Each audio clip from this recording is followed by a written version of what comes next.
So Vedant Kulkarni is a 12th grader and he is extremely passionate about programming, and his talk today is about a 12th grader's journey to open house contribution via Sunbird. Hi, can you hear me? Hi everyone, I'm Vedant and I'm a 12th grader. So I've been coding since I was in 6th grade and thank you. So I've been coding since I was in 6th grade and I started contributing to Sunbird RC just before my 10th board exams. And today I'm here talking about it just a week after my 12th board exams. So you can probably tell that, of course, my favorite thing to do is contributing to open source projects, and especially during my board exams. So out of all the population scale projects,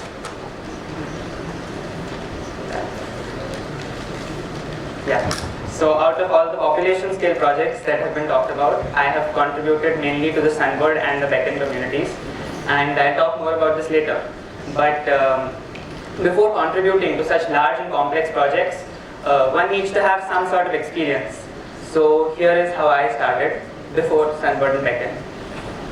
So the first thing that I did was, of course, learning programming languages and different frameworks. But along with that, also reading and understanding other people's code.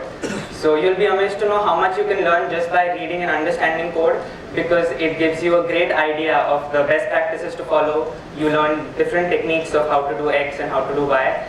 And you obviously get to see really funny source code comments, so that's definitely a plus. And after that, around 7th or 8th grade, I started helping with small projects like building a chatbot or a web app or even building workflows. So these are the kind of projects that allow you to finally start using your skills to create something, and it's also the point where you start working with other people. So you get to you get to discuss with other people, go through points objectively, discuss changes, take feedback, improve upon it, improve upon your code. All of these are really important qualities in open source development. So it's good to have that early on. And then after that, in around 9th or 10th standard, I started working on my own project. It was called Dabbu, and it's basically a knowledge retrieval and extraction software. So it takes all of your documents, emails, photos, from wherever, from Gmail, from Google Drive, from OneDrive, and it takes them, it extracts all of the topics, the people and the places mentioned in that information, and it allows you to pivot by person or pivot by place or both, whatever you want, to search through your information. So this was the first time I implemented a complex algorithm. In this case, it was the latent Dirichlet algorithm. It was used for topic extraction. So that was the technical ramp up. And then throughout my open source journey from the beginning, there were a few ups and downs. So my first experience contributing to a large public repository was to the Flutter project. And it didn't get merged because there was some obscure error that kept popping up in the tests, and I couldn't fix it. So the PR went stale and then closed. But after that, the next project that I was contributing to, it was the refined GitHub browser extension. And what I did was I helped improve the 404 page. So on GitHub, if there's a file that's not found, it just redirects you to a blank 404 page, and it just says file not found. What I contributed was making that page more informative. So adding when the file was deleted or was it moved, who did that and with what commit, and then a link to the previous version of the file. So all of that I helped add, and that one got merged. So that was a really nice. So that was my first PR that actually got merged, and I was really excited. And around the same time, I also contributed to FPM. It's a project that allows you to package any application for various Linux distributions. So I helped restructure and rewrite the documentation for that, and that got merged as well. So these two big PRs that got merged, they gave me the confidence to start contributing to large projects like Sunbird. So my Sunbird RC contribution, the first contribution I made was just a broken link fix. There was a broken link in the README, so I just updated that. And then after that, I dove straight into contributing to the documentation. So I wrote a getting started guide and how to set up a registry server and how to work with the APIs for registry entities. So that was my first documentation PR. And the reason I started contributing to documentation is because it basically allows you to get an understanding of what the code is, what part provides what functionality, what kind of technologies are used. For Sunbird, it was Keycloak for authentication and identity management, and there was Elasticsearch to search through all of the registry data, and Postgres to store the data. So all of this you understand from the documentation, and then you gain a bit of understanding about how the code, how the code works.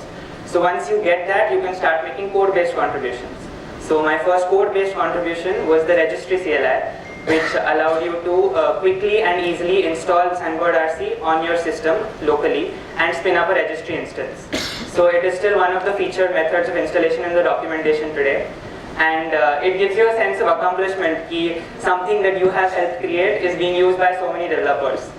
So that is one. And then other contributions include, I made a proposal to integrate Sunbird RC and the Cord blockchain. So it basically, whenever Sunbird RC issued a verifiable credential, it stored that in a private blockchain, and then you could verify the credential using the hash on the blockchain. So it was a simple proposal that I wrote up, and once consensus had been achieved on how to implement it, I made a PR for it. Another thing I enjoyed about Sunbird is helping the community, like replying to whatever issues I could, that ranged from fixing bugs in the registry CLI to answering questions about installation, or even questions about the API or how to use it. And one issue I remember fondly is helping early adopters. So like this one, I helped a developer from Bangladesh who was interested in exploring Sunbird RC. So that is helping the community. And then at some point when you're very familiar with the code and you're familiar with the project and you want to contribute even more, you can go into submitting RFCs and proposals. So that's what I did, and I submitted 3 RFCs. One was to improve the API endpoints for the registry server. The second was to improve the representation of claims and attestations in an entity. And the third was improving error reporting by the REST API. And during this, it's always about research and structuring your thoughts, listing it out, what objective do you want to fulfill and how will you do it. All of that needs to be crystal clear in an RFC or a proposal. And throughout all of that research, I developed a keen interest in verifiable credentials and presentations. So later on I went on to write a specification for a plugin-based service that allows you to render verifiable presentations from a template and then store it in a queryable database for holders to list and retrieve. So that was one thing I went into. After Sunbird, I also contributed to Beacon and ONDC. So in Beacon, I helped create a documentation site for developers using Gatsby and Astro. And I also helped Dockerize the reference implementation for the Beacon application. And after that, for ONDC, I participated in a hackathon with my younger brother, and we created a prototype that reimagined how Kirana store owners could search and update their catalog online. So we created a prototype Beacon-powered Svelte web component that allowed voice-based searching and creation of items in a crowdsourced product catalog. So it used the speech-to-text service, the WebKit speech recognition API provided in Chromium-based browsers, and it also used fuzzy search to return improved search results. So we got a special mention for that at the end of the event. And then learnings from Sunbird and Beacon, what all I learned. So firstly, contributing to such a large population scale project, it's different obviously. And one thing that you keep feeling is that any PR that you make or any contribution that you make, it's going to really make an impact. Maybe it'll change someone's life even. So that's a really nice feeling to have, like you're contributing to something bigger than you. And the Sunbird RC and Beacon communities are extremely welcoming. So they will welcome you with open arms, and they're really prompt at replying to all of your messages and issues. So it evokes the same promptness in you. So today when anyone opens an issue or makes a pull request to a repository that I help maintain, I try to be just as prompt and just as welcoming to them as Sunbird was to me. So apart from that, I also learned that code isn't the only way to contribute. So you can help write documentation, you can help with triaging and replying to issues, or you can even submit requests for new features or RFCs. On the technical side, in population scale projects, I learned that asynchronous operations are really important. Like everything needs to be asynchronous. And services need to be separated cleanly, and there need to be APIs to access them internally as well as externally.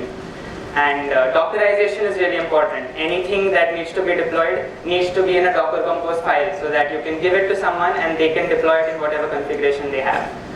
And then one more thing is, instead of just building products, building platforms like Sunbird where different systems come together and plug and play, that is really important.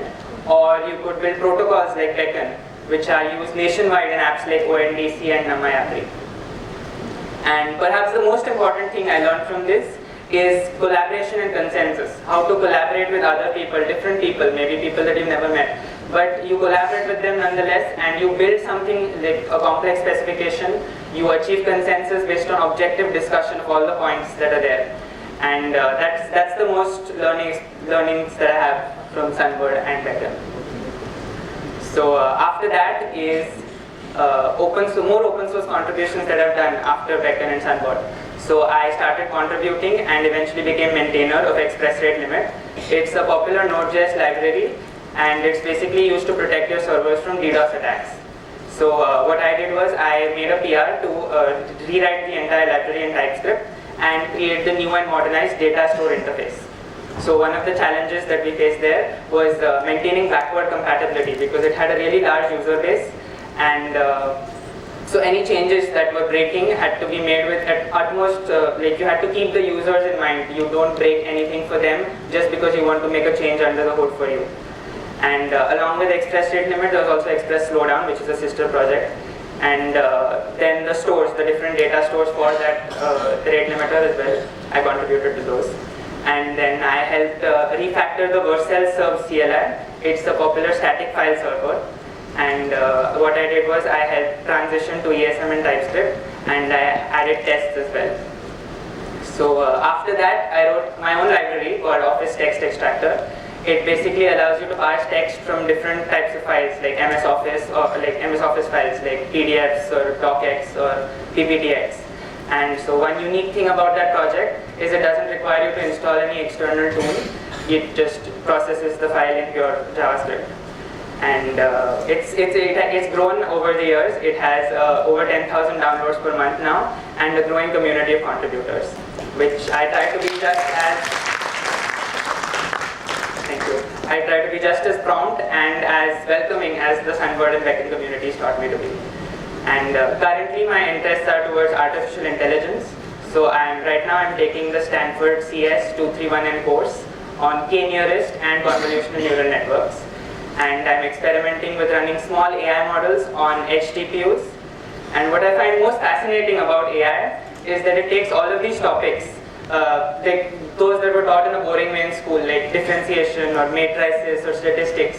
Like school mein lagta tha ki ye kyun sikha raha hai, we're never going to use this.